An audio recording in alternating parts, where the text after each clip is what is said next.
Today we're going to talk about how to find the equation of a piecewise defined function just by looking at the graph of the function. To complete this problem, we'll identify each piece of the graph, then write the equation for each, and finally, define the domain of each one. In this particular problem, we'll be writing the equation that models the graph of the piecewise function that I've drawn here.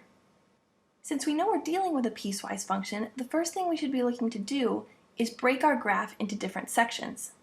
With this particular graph, it's fairly obvious that we have one section from x equals 0 to x equals 1, a different section from x equals 1 to x equals 2, and a third section from x equals 2 to infinity. We'll need to model each of those separately in our piecewise defined function. Let's focus on the first section, the section from x equals 0 to x equals 1. We can see that this section intersects the points 0, 0 and 1, 1. Based on that information, we also know that the slope of this linear section is 1. So using the point slope formula for a line with either of these points will help us determine the equation of this section of the graph.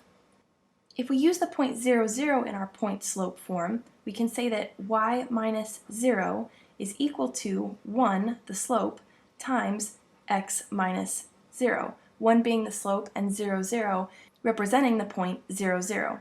When we simplify, we get y equals x, and we know that's the equation for this section of our piecewise defined function.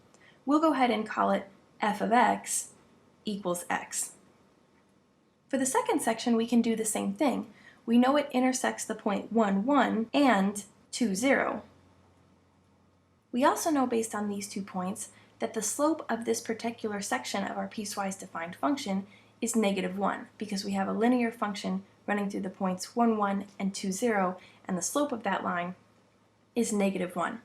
So we can use again the point slope form for the equation of the line and say that y minus, if we use the point 1, 1, y minus 1 equals -1 times x minus 1.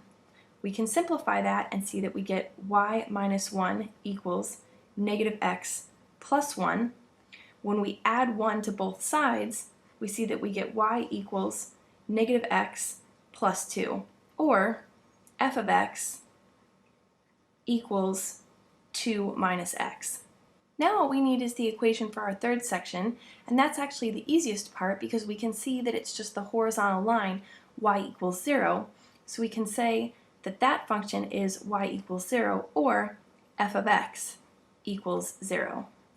Now that we have the function for each part of our graph, we need to put them together as part of one piecewise defined function and define the domain for each one. When we have different equations modeling different parts of our piecewise defined function, we put them together in one function like this.